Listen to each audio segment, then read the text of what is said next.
7 on November 2nd, 2011, and the proceedings are being transcribed and recorded to provide full and accurate minutes to allow full preparation by the clerk.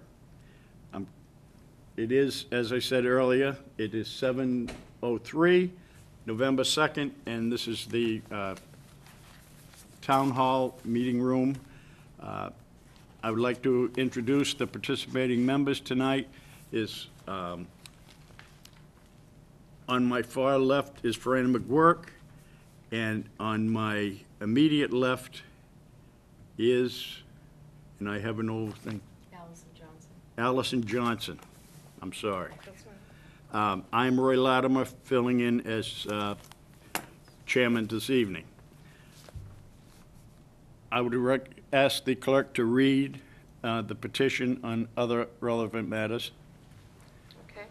September 6, 2011, Robert Newton, Chairman, Town of Raynham, Board of Appeals, Veterans Memorial Town Hall, 558 South Main Street, Raynham, Mass. 02767, regarding map 17, lot 60, Carlton Street. Dear board members, please accept this application.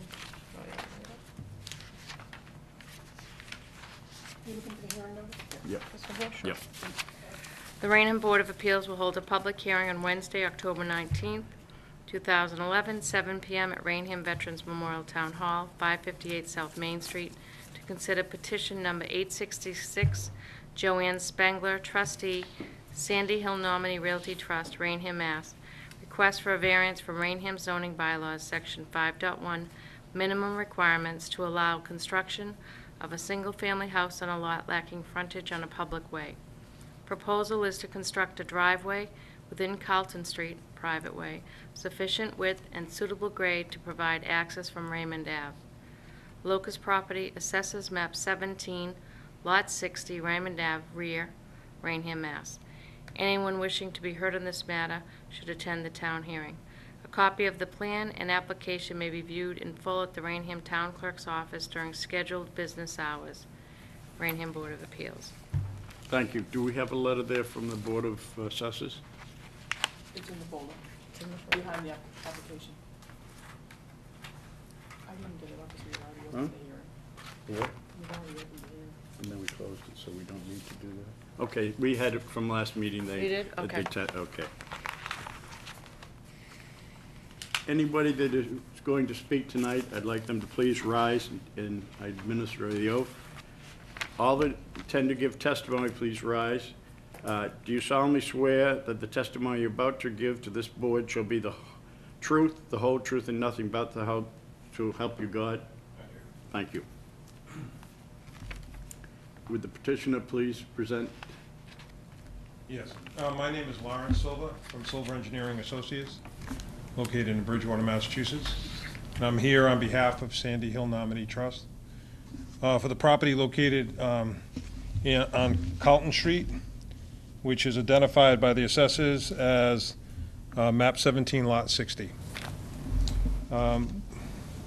This property has been existing in the configuration that it's in right now for a number of decades, for certain. It's a property that when my client looked to purchase it, he basically went to different departments. We had conversations with different departments in terms of the looking for what the issues were, what the obstacles were for him to be able to develop 2 single-family houses.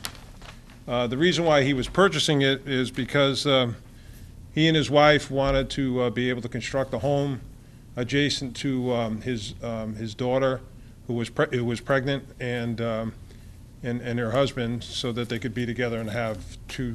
I don't know why they really wanted to do that, because if I thought about it, I really wanted a little bit of distance, but they wanted to have homes that were adjacent to one another. So we after hearing what the issues may be, or what the procedure would be to be able to get that approval, he purchased the property, and we moved forward to do that. We went to the planning board. We submitted to the planning board a 2-lot development on Carlton Street, and proposed a build-out of that section of Carlton Street in It was actually done in a similar way to a petition that we had put before the planning board several years earlier on Tyrol Road, in which a house, Mr. Bamilia's house, had been built along that stretch. And there were other lots that were along it. So we followed that as sort of a model, but when we presented it to the planning board indicated that that they were no longer going to go in that direction, and that they were suggesting that the only way that this could be developed is if it met the rules and regulations of Raynham today. Because this road was laid out, this Carlton Street was laid out in the past using rules that were in effect at that time, it's a 40-foot wide right-of-way. Doesn't meet the requirements of today's 50-foot layout. Doesn't have the same relationship between Raymond Avenue and Carlton that the planning board would be looking for in terms of radius, in terms of being able to make that transition. And I believe that the planning board may at that time been concerned about the implications of that section of Carlton Street being developed for multiple house lots, such that they may lead to other property owners along there and another paper street, which I'll show you. If you look to the exhibits here, the first section exhibits that are attached to my letter show you a number of plans.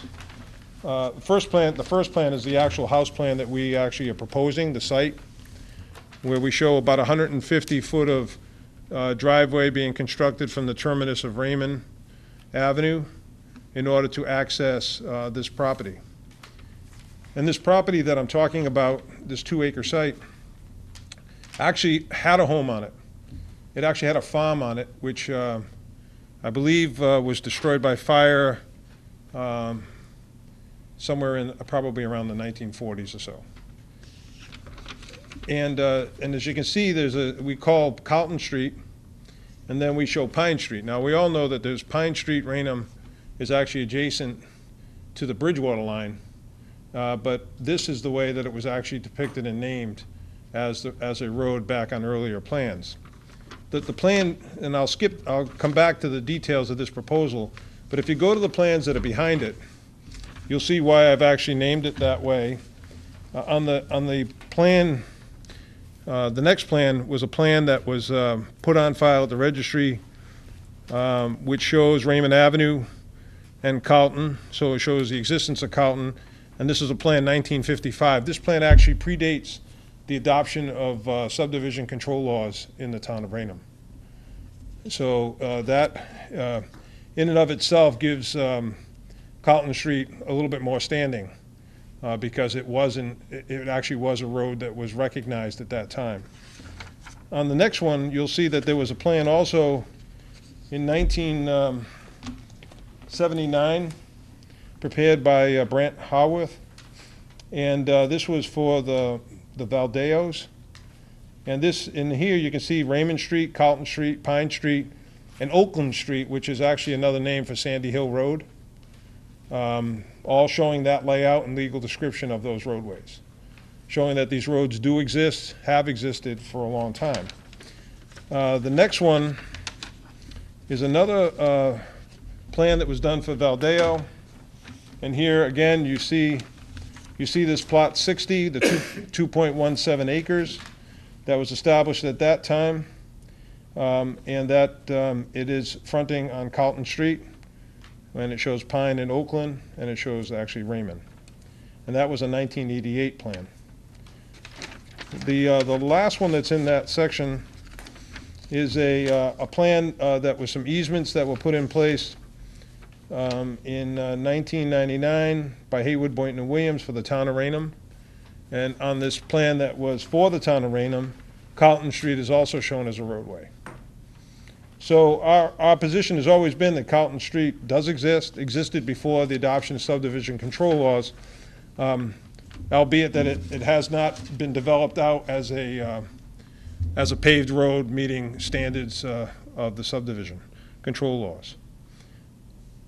Back in 1979, there was a petition that came before the zoning board. Before I get to that, there was one other map I did want to show you. Just behind that last one we talked about is a USGS map. And that USGS map is from 1944. And as you can see on this map, there's a series of dotted line roadways which actually show the existence, the real existence of Carlton Street in terms of physically being there at that time frame. So unlike the other plans that were showing a legal layout of Carlton Street, this one actually depicts an actual road in which you traveled way, in which it include that section of Carlton Street. I don't, is that one highlighted on yours that shows the actual section? Yes. Does it show with that little section? That little section is the one that is Carlton. So, so there's documented evidence that at one point in time it was actually a better traveled way than it is now. It's been since kind of overgrown. It's kind of grassed in area, but it's flat. It's got reasonable grade to it, and is easily could be easily transformed into a suitable driveway in order to access this piece of property. So back in 1979, the next piece of information that I'm providing to you is that there was an application that came before this board. And at that point, there was a request for a special permit. And that special permit, as it shows in here, was to allow construction of a new home on a paper street, Carlton Street, off of Raymond Avenue. We wish to gain access to our property without the burden of having to construct a paved street. That was presented to here. There was hearings that were held, testimony that was taken. I've attached some of the information from that prior testimony. And as a result of that hearing, the board granted a special permit to construct a single-family house on that lot. On the last page, it actually shows the decision that was filed on November 17th, 1979, allowing for the construction of construction of a residence on property owned by Margaret Valdeo. And it shows that they came to the conclusion that it was not would not derogate from the intent of the bylaw, nor would it be detrimental to the public good. And then additionally, there were approvals from the Conservation Commission and from the Board of Health for the construction of that house. But I don't know how many of you remember, but then in 1979, it was not a great time in terms of the economy. We have our problems now, but in 1979, that was a time when interest rates shot up. There were a lot of subdivisions that really weren't being completed. There was a real slowdown in some of the construction. And so for whatever reason, they did not go forward with this construction in 1979. The permit elapsed and obviously has there's no way to actually bring that back other than to secure a new action from the board. Now, after meeting the opposition that we had from the planning board, because of the concern of their possibility of if we built out the roadway to the full extent of Carlton, it would involve abutting other properties, ones that are identified here as map 17 lot 63 and map 1759, that there might be others which would now at that point look to be tying in or extending it, and there was some concern as to whether or not this was a good thing to be having Raymond Avenue extending in and going around all the way to Sandy Hill. So the planning board really did resist the idea of having two houses on that property. So my client and his daughter actually looked for an alternative place to be able to build two homes together. And have since secured another site in which they're in the process now of trying to build the two houses. And so my client is now stuck with the burden that he purchased this property with the thoughts that he was going to be able to do two homes, and now he's he basically is saying, well, where do I go from here? What we're asking is to sort of resurrect that 1979 approval that the board had given at that time and allow for the construction of just one house. We don't believe that pursuing the two houses is something that certainly is justifiable with this board, nor was it something that was advisable to the planning board. But in doing so, we don't think that there would be any, like the previous decision, we don't believe that there would be any detriment to the intent of the bylaws. It wouldn't derogate from that intent, nor would it be anything that would be an impact to the neighborhood to have one single-family house on that 2.17 acre lot. It would be served by, there's sewer on Raymond Ave, so there would be the ability to tie that in both to municipal water and sewer, and it actually would be an asset to the neighborhood. By just allowing for the single house and the 150-foot of driveway in order to access it, it would now take away that somewhat of a concern that the planning board had about the possibility of that being developed out to some full standard. And so limiting it to one house, what I think would be more in keeping with where the planning board, what they felt as far as this property.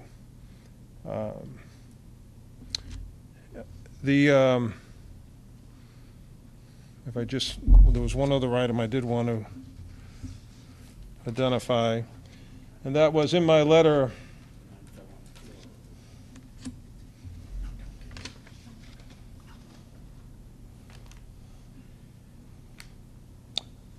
Well, I would just like to say that when we first met with the planning board, we met informally with them about 2 or 3 times before we actually submitted the plan for their consideration. The initial ones were concerned about whether or not Carlton Street existed. So we did spend a lot of time, a lot of energy about that. We feel as though we proved that it did exist as a road, does exist as a road. But like I say, the focus really was that there was a lot of concern about full build out of the road and the possibility of having 2 houses on there, because they felt that that was just a gateway to a larger kind of development. So having said that, what we're asking for is for the board to consider granting, in this case, a variance, because the building inspector has taken a different position than the earlier petition. He says that the actual proper request would be to allow for it to be on a roadway as a variance, to build it on a not a public way meaning that it met the standards, but that on a private way without having a full build out there. So he put it in the category of a variance as opposed to a special permit. And then that was on the section that was cited. And with that, I'd answer whatever questions that you might have. I can see no one else is here in favor of it. Does the board members have any questions? Yes. Who actually owns Carlton Street then, do you think? Well, Carlton Street is a way which has, that the abutting properties have a right to use it as a way. Case law has indicated that if you abut a way that was in existence, that you have the right to not only utilize it, you have the right to maintain it, to improve it. And I could actually cite, if it's a private way, ownership is really, is really the abutting properties. And either, any one. Each own half of it, probably. They probably each own to the middle of the If it road. were to be abandoned, half of it would be returned. I'll give you a case in point, is when I did the Hampton Inn. When I did the Hampton Inn, there was a way that came through that area. And that way had been abandoned. And when that was abandoned, the area was split. What made that way become abandoned? I just think it was a change. I think, number one, I think the farm, when the farm burnt down, it failed to be used in the way that it was being used before. I think the second item is that when the mill's done, Are we talking about Hampton Inn now, or are we talking? no, I'm this talking site? about this site. Well, I'm going back to Hampton Inn. Yeah. When you said that was That was abandoned. abandoned. I believe that was. What was the action- process that became abandoned? I think it was action taken when Route 24 was being constructed. I think that was what probably was the impetus for that, was that now that there were certain roads that were going to be maintained and either used to connect to Route 24 or go over 24, and there were certain ones that were going to be terminated. And so you would find anywhere along there, because any work that I've done along Route 24, I find it all the time. I find some of them that were either left as dead ends or ones that were actually just eliminated as streets. In that particular case, it was actually a vote of the town to actually abandon that street. I forgot what the name of that street was, but it's the one that the flea market's on, and then it continues up in that direction. So it would have went right through the building, as a matter of fact, if it had existed. And in this case here, that road this Carlton was here, Pine was here, Sandy Hill, which was called Oakland Street. It was a way of going down from the mill area, the housing was all in there. It was a bustling place at one time. And that's why you see in that 1944 USGS map that traveled way was there and it was being utilized. When the farm was there, I would say that was being utilized probably to a much greater degree. Once the farm burnt down, it basically had no real use, and then it starts to get reclaimed by nature and by itself. Abandoned. Yeah, physically abandoned. Right. So at that point, I would guess that the ownership goes back to the two abutting properties, to probably the middle of the road after it's been abandoned and it's not an accepted actually- public street. No, it actually doesn't. In that case there, the way stays there. Because it's not just the two abutting properties, it's anyone that was beyond that still has a right to the possibility that they would want to improve it, maintain it, and use it for access. So let's just say that the property identified as like map 1759, which is, I guess, it says block, I think it says there. Let's just say that they wanted to be able to come down that way. They have every right to, because the law says that if they abut away, that they have the right to access it if it's in front of their property. And they can also maintain it, they can improve it, and you can do it unilaterally, you can do it with the person from the other side. It's really up to the person who wants to take the initiative.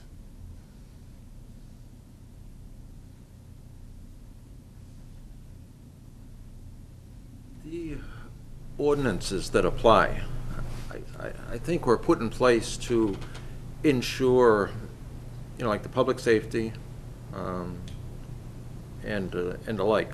Would this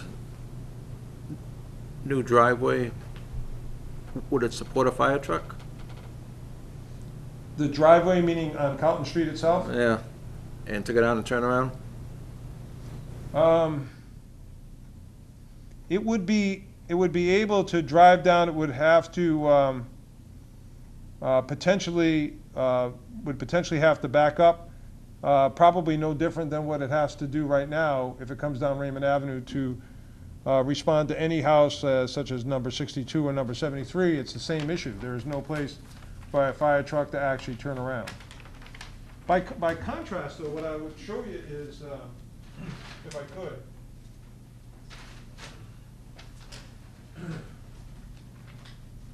this is similar to what we had proposed actually in that two-lot arrangement. This is a plan that is actually Tyrol.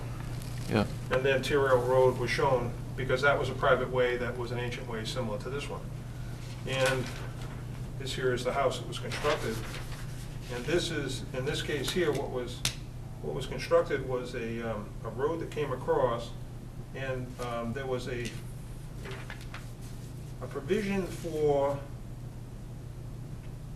provision for the road, the section, it was 18-foot wide. But it was, it went to enough of a distance to come down to the driveway of the house, such that it could actually service the house itself. And this is real, this is 2008. And and that part that was brought down was built, Was what? it was built That's as a roadway? That's an 18-foot gravel drive, not pavement at all. Carroll Drive was sort of passable, but it wasn't abandoned like this piece of property, was it? Couldn't you go all the way You through could with go, the Jeep? you could go through. Yeah. It was pretty, I know it was rough, but I mean, it was, but you could go through. But you could go Yeah. through. But in terms of its, I wouldn't use Terrell Drive as an example. well, I don't as an think that had- example, well, the question was Yeah. about a fire truck. Yeah, but I don't think Terrell Drive ever should have been approved by the planning board. Oh, okay, well, I mean, that's. That's what I'm, because Yeah. we had denied that here previously. Okay. All right, so, but what I'm saying is that for a fire truck, at that time, what they actually had asked for at that time was, this is the two-lot one that we had proposed to the planning board. And this configuration in here was what the fire department had indicated was acceptable in the case of, Now, have you met with the fire department with this plan, or the highway department, or any of those departments?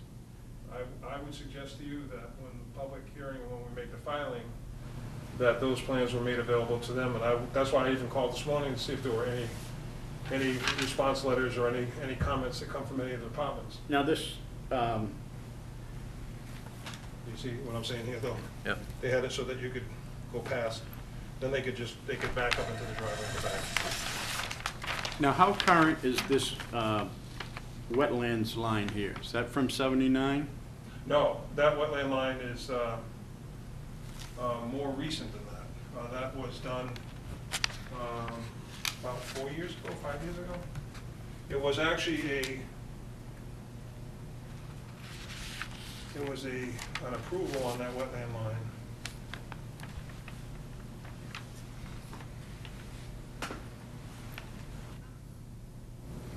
No date, just says, No, I haven't got a date on it. It doesn't go back that long, because there was a recent attempt to do a subdivision in there prior to that property being lost to the bank from which my client bought the property. And at that time, they had filed with conservation at that point, and that line was from that time frame. So we're probably 4 years out, maybe, somewhere in that time frame. In this plan, like, did that get approved, or was this No. just a No, proposal? we brought this, and this was, we were mimicking on this here, To tear what up? had been approved there. And that one had gone to fire department, because fire department was the reason why they wanted 150 feet here. So, is what we're proposing exactly like that? No, because we're going down a single house lot. Could we make it to the 18? Certainly could make it 18. This was gravel. But what we were showing was a 12-foot paved. Now, 12-foot paved with 3-foot shoulders on each side with gravel, in order to be able to get an 18-footer, or extending the length of it so that we have 150 past. Certainly that's possible. We were trying to stay within the area that actually is fairly flat and not wooded. As you can see on our plan, there's a squiggly line there, which is the tree line. Once you get to that line, the grade falls off a little bit more, and it's really, you can see that part of it wasn't used for a long time. The pot that we're talking about using is the pot that was used by the farmhouse. The farmhouse really did use most of this area here. That section really nature has really, really come into play there over the years. do you have any questions? But what we're looking at is the burden of a single-family house, not one, and this is not a request to do something that is of significant density. It's a standalone 2.17 acre lot that was allowed to be placed with frontage on Carlton at that time. But what is stopping, as you say, the other abutters own part of Carlton too? What's stopping lot 63 and 59? Let's say you put this house, what's stopping them from building houses there? The planning board has taken the position that any request for any waivers from their standards would be very doubtful that they would even be considered seriously. But that's considered for this house too, those same standards, No, right? no, what they're saying is for using it for multiple houses on that road. In other words, to use it as access to a number of homes, they want that to be up to the standards of today. And because we really can't even meet that even on the Carlton Street because it's a 40-foot, we'd have to be asking for a waiver from that right from the get-go. You would, but it wouldn't be that big of a waiver, I don't think, because I live on a street that was built with, you know, like with that layout, but that's not what was built. And I think the town asked them to get down the pavement size so that it wouldn't be as big of a burden to pave it, to plow it, and everything else. So the actual construction would probably fit within that road of what is done, you know, like here in Raynham. It Well, may but not be no within. They're saying, we don't have the ability to construct a cul-de-sac. And that's probably there for safety reasons, so that, I think you're bumping into the safety laws saying that you can't do it because it isn't safe. Well, because And what they're we're saying we is probably is agree that with you. they're saying that we can't build that out for multiple houses without it being something that the planning board has a concern with. Now, and what they really don't want to see, furthermore, would be even an attempt to take Raymond Ave all the way through Pine, out to Sandy Hill Road, because that poses a whole new problem, because Sandy Hill Road in and of itself is not paved in that area. And there are homes that have been built there even in recent years. Now, to me, when I look at this, what you're trying to do is really create a pork chop lot. Oh, no. Yes, because all you're doing is coming in, when you're saying nothing else can be built up here, this won't be developed, and you're coming in off Raymond Avenue to one lot that does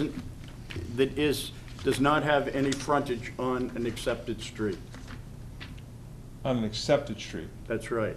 but That's not considered, if, the way I read, this is not the definition of a street. It had to be accepted by the town at a public meeting, which this hasn't been. This to me, I mean, when I first went over there, I went down Sandy Hill thinking, gee, That I've you got a can come plan through, you here can't come showing through. all these roads. Did not exist. All I saw was woods. So then finally I went down and found Raymond Avenue, when you come in for 100 feet where somebody just cleared. The rest is just, woods, and to me, it's just an abandoned old site plan. a way that was in existence prior to the adoption of subdivision control laws is a way. That's what's the definition of an ancient way. So the fact that this road, be it a gravel drive at that point, to access the farm or any property along that stretch, that USGS map shows that it did exist in 1944, and that it was the access to that farmhouse. In the lot that was this 2-acre lot, was a lot that was actually shown on a plan in 1988, the one that was done by Brant Howard. This is your definition of a pork chop lot. Is if I owned a small piece and I tried to create this gerrymandered kind of lot in order to be able to circumvent a normal shape of a lot or frontage. But that's not what occurs here. What we really have here is we have a road, a way that was in existence before subdivision control. The lot is the lot that no one's changed this configuration, in decades. This is the way it was. This is the way it's been.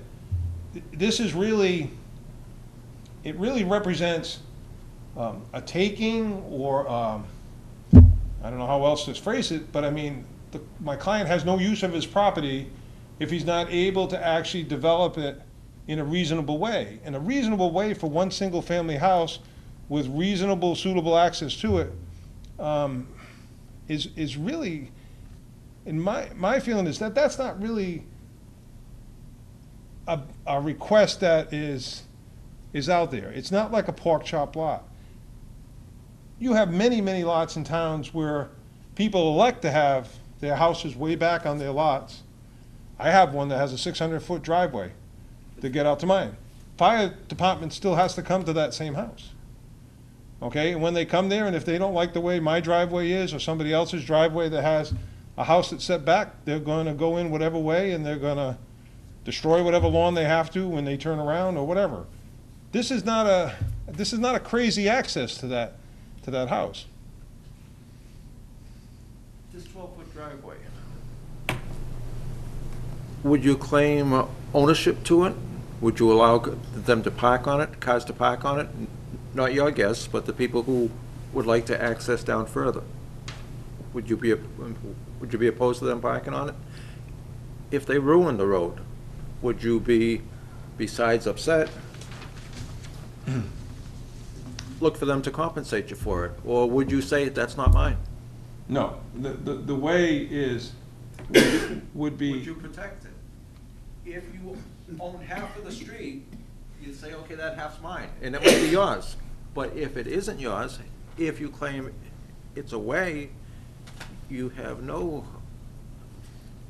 right to protect it, or to own it, or to do much of anything with it. Well, the law says that you have a right to maintain the private way. Doesn't say to the midpoint, doesn't say anywhere. It says you have a right to maintain and improve that way because you have, the fact you have frontage on it means that you have right to use it, okay? So in your scenario that says, you know, if the feeling is that you'd feel more that he's within his rights if he were doing the first 20 feet that's on his side, as opposed to having it centered. I mean, there's not an opposition to something like that. I mean, I'm not saying that's the best idea, but at least then you then might then at least you're claim within some the 20 ownership feet. over it. Yes, I understand. Here, you're on half of somebody else's land because and then if the guy down in lot, maybe, lot 59 said, I think I'll park my car back there. So, and then from there, you know, it isn't paved, so I'll walk. Well, there's a difference between it being a way, which is allowed for access, as opposed to it being a way for parking. Anything that prohibits safe access, you know, along it, it's just like any road that you have in town. If you park on certain roads, you can park on both sides, it's not an issue. Certain ones are narrow enough that, you know, any parking would be a problem, or one side is only sufficient. Certainly, parking on that road itself, if it were improved, would be a problem. There would be no parking that would be from the owner of this property, and certainly inhibiting access to it by someone else. Allowing them to travel over it, they would have the right to travel over it. That section that's in Carlton Street, they'd have the right to travel over it. In other words, they can't restrict it. They couldn't put a sign in Raymond Ave and say, well, look, that's only my access. They can't do that. It's a private way, and it has to be left for potential use by the other properties if they had a way to actually access it. So if the neighbor to the side wanted to come out to it, he could come out to it if it was more convenient for him. I don't see it being convenient to any one of them, but moving the driveway or expanding the width of the driveway such that it's within that 20 feet of the 40-foot layout, I would say it's certainly a reasonable request that, you know, or condition that would be certainly acceptable to my client. He wouldn't necessarily want to have to pave 20 feet, but if that's, I guess if that's, you know, what was needed, I don't think that he would want to preclude it. I mean, he's realistically, he's into this for a lot of money, that he bought the property with certain understanding that he'd be able to do something. He's not there now, and he pays taxes on it, and he really has no real use of it at this point. He can't really do anything with it. Who gave him the understanding? I don't want to speak to individuals, but I can tell you that we spoke to members of planning board to a building department. We talked to different folks in town to be sure that we understood before he actually would go through with the purchase, that this was doable to be able to do, at that time, 2 houses. And here we are, you know, trying to basically retreat to being able to at least salvage 1 house so that he doesn't lose his investment. You know better than I that just about all driveways that go to a house couldn't support a concrete truck, a sheetrock truck, a lumber truck, and yet that's what this is gonna do. It's gonna have to do it. If they're gonna build this house down this driveway, they're gonna have to bring down there some major equipment and some major weight on a road that's not built for that. And under that road is his water line and his sewer line. And a sewer line. Or We're looking to set an under this electric pole. this paved road that's kind of flimsy and probably is not built, like for that weight. Well, I don't necessarily agree with that. I mean, I have a 12-foot wide driveway myself, on a very curvy kind of driveway with a 3-foot shoulder. In spots where the curves are, I have a shoulder. And my utilities are under there. It's handled not only concrete trucks, but log home truck, bringing in all the materials that came in. It's, you know, it's not that you can't construct the road. I mean, no, you could, but I didn't see that this was, built toward a roadway. It's called a driveway, and if if what you're suggesting is, if the 20-foot driveway were built to subdivision standards, you know what I'm saying, the thickness of the pavement and the gravel beneath it, then it would be more in keeping with being a subdivision type road. Here again, I mean, that's not something that he would like to do because he's only got a single family house, but he has nothing at this point. I mean, he's not, we're not here with a petition from a position of strength. Yeah, We're here no. really from a Understood. position of weakness. Any more questions? No. Do we have any communications opposed to this? Were there anything? No, I don't think there's. Okay. There's the file over there. Huh? To your right? To your left. Yeah, can you just look and see if any, But I there are? don't think there's anything there else. Okay.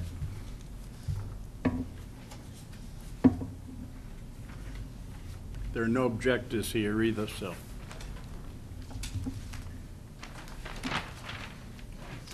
Okay, there are no communications from anyone being opposed to it. Do we have anybody in favor of it here?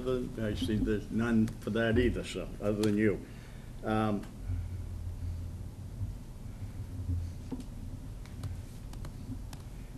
Do you care to, do we have any further questions right now?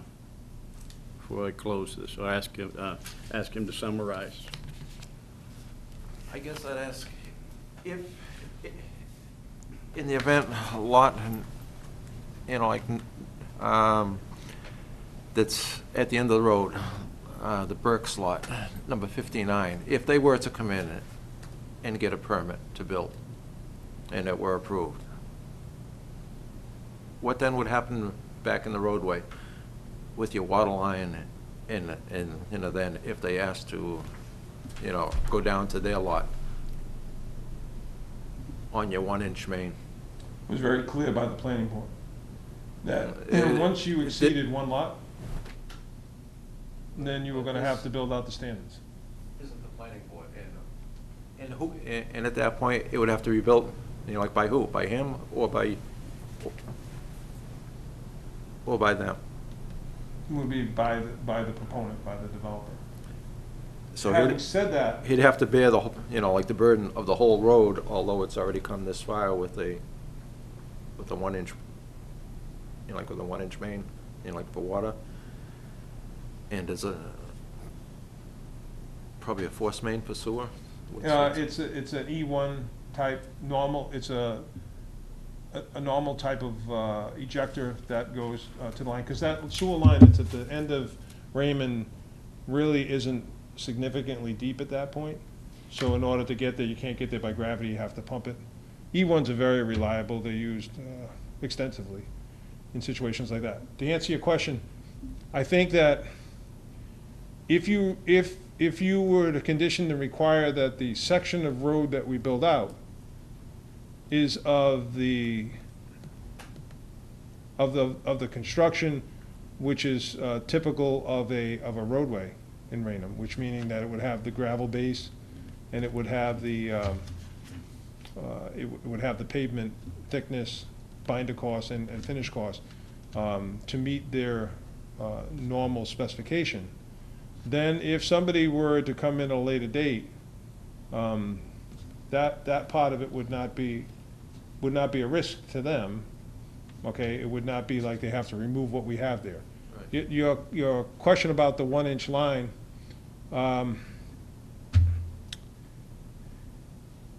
if they were bringing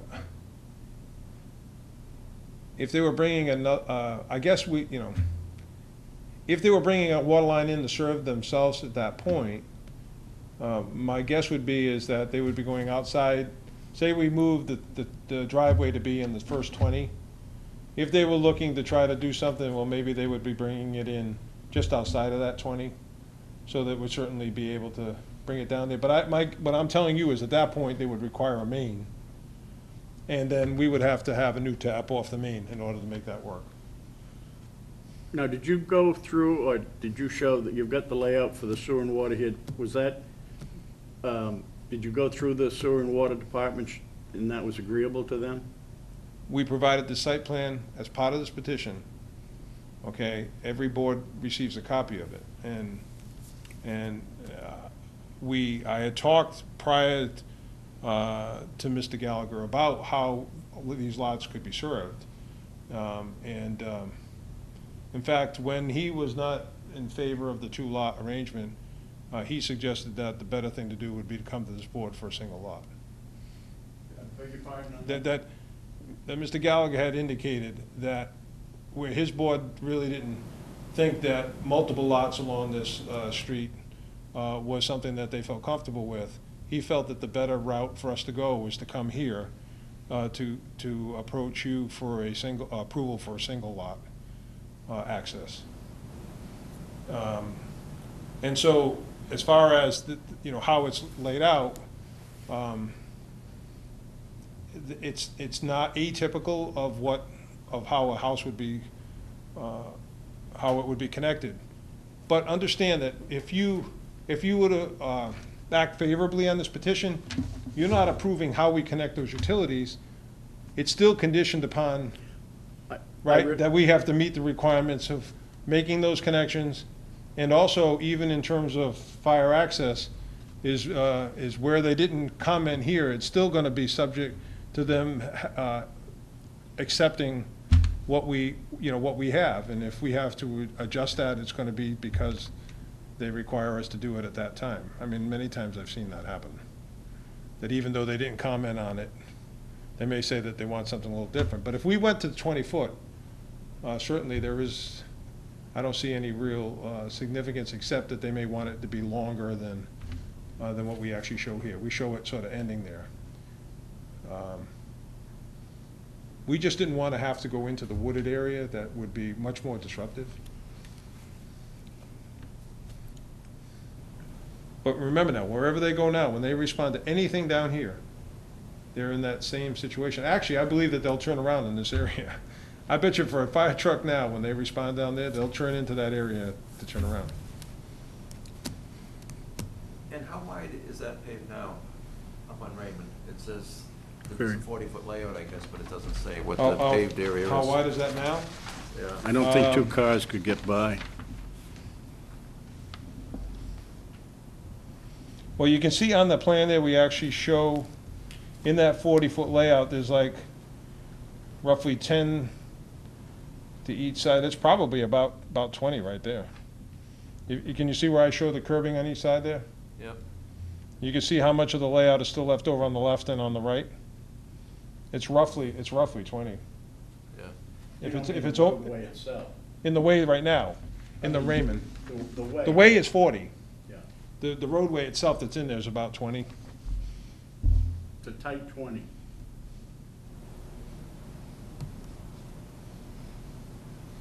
Especially now that you have lines going down, which are temporary, I know, but they've put some temporary lines down.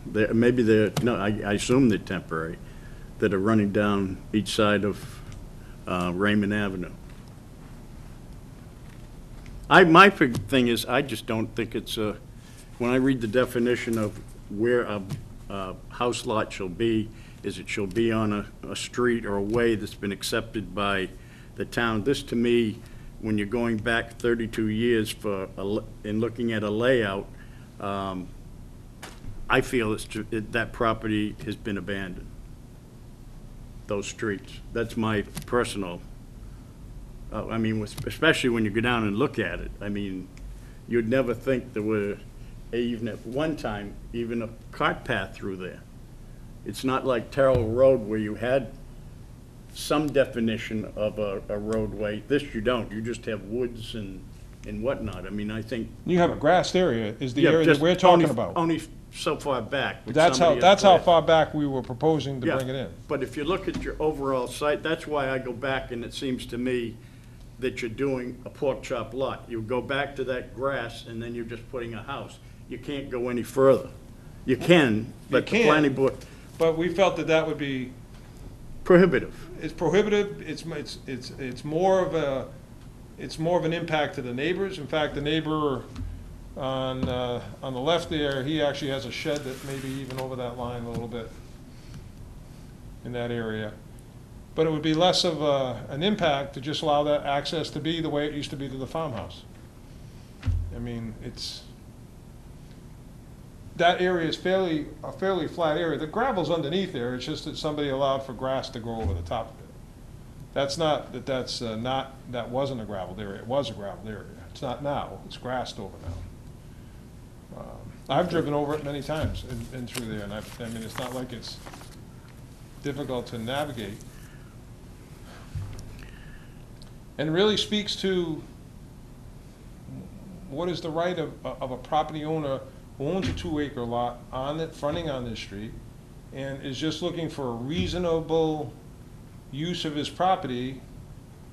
I mean, if I was in there asking you for a 4-lot subdivision, or, I mean, there was a proposal, the prior folks that had owned this were actually proposing a cul-de-sac coming in there with, I think it was like 5 or 6 houses or 7 houses on it. They were in the process of, they had submitted a preliminary approval to the planning board.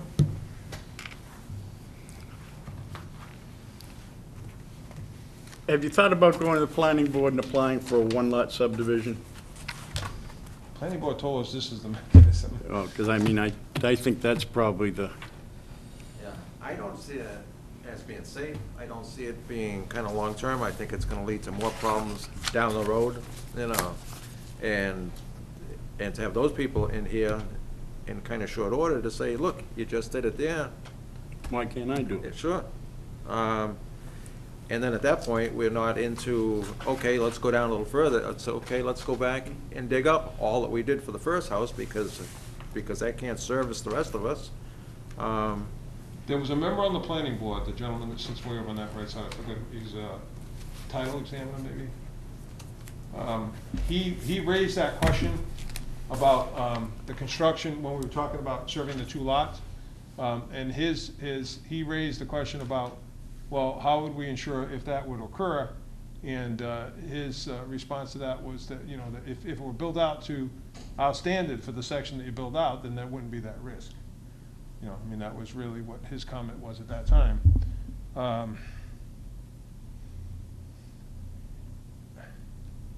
Would you care to summarize at this point? Well, to summarize would be that, this is a property that the owners have a right to be able to use in a reasonable way. And being able to utilize it for one single-family house, in my estimation, is really a reasonable use of the property. It's consistent with its prior use as a farm.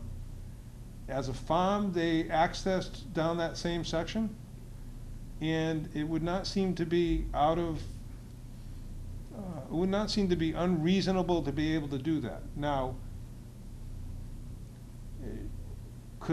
I think it's a request that could be conditioned in a way that would not put this board at risk, because you could make it subject to access being approved by the fire department, the construction of the actual driveway being subject to whatever the planning board would deem to be appropriate, if you don't feel that, that you could condition it.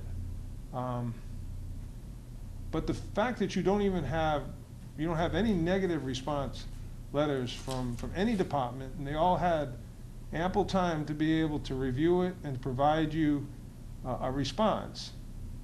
If they were negative to it, I would suggest to you that they wouldn't hesitate to actually send you a letter to that effect. And you don't have that. Sometimes they're not as quick to give you a positive one, but they certainly are not, hesitant to give you a negative one. And so I just think that, I just believe that it's a reasonable request, and we ask the board to oblige in whatever fashion that they may feel more comfortable. Okay, thank you. Are there any other pertinent comments by members here before we close the session? I declare the meeting closed, and the board will now go into executive session. All may remain while the board deliberates, but none may speak. Fran? I'm sympathetic to the plight of a homeowner who doesn't have the chance, like to build on his property. But the access here is not adequate, in my mind, to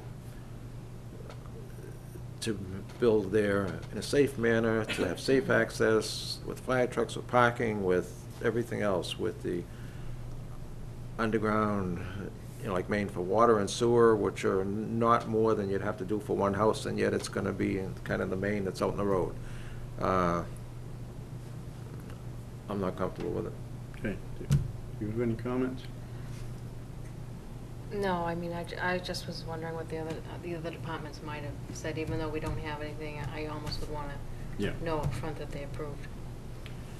I feel it's not an accepted way it's clear that you're asking for a variance from section 5.1. It is not on an accepted way. I think when I look at these plans, these roads are really abandoned. I think your only way, to me, would be maybe go back to the planning board, try for a one-lot subdivision, because I don't think going with things that Mr. McGuirk said and that my feelings, this is just opening up a can of worms to the town. I don't think, if I owned another piece of property and I saw somebody had developed part of Carlton Street, I would say, okay, my land is worth something, now I'm going to be developing it. And you said that's the big thing that the planning board feared, and I think that has great potential on this. And so, that's my general feeling. Does the board want to vote at this time? Yeah, I think we're kind of prepared to vote, but what happened here is what happened kind of with Tirol, that the next person would come in, well, look at that one. This one is a little less than that, but where comments are there. And then the next one after this would be a little less than this one, but it would be common in a downward fashion would be down to an 8-foot cart path that was going to somebody's house, I think. So it's a slippery slope. Okay. How do you in its current form, I'd have to vote no. Okay. You? I agree. I vote no. Vote is unanimous. I will open the hearing again, and the decision has been made that your request for a variance has been denied. You may appeal this in Superior Court and file an appeal with the town clerk within 20 days of filing of this decision with the town clerk. Thank you. In suggesting, Meeting's closed. you said the meeting was reopened. The meeting for us, just to make the determination, we're not opening it up for discussion again.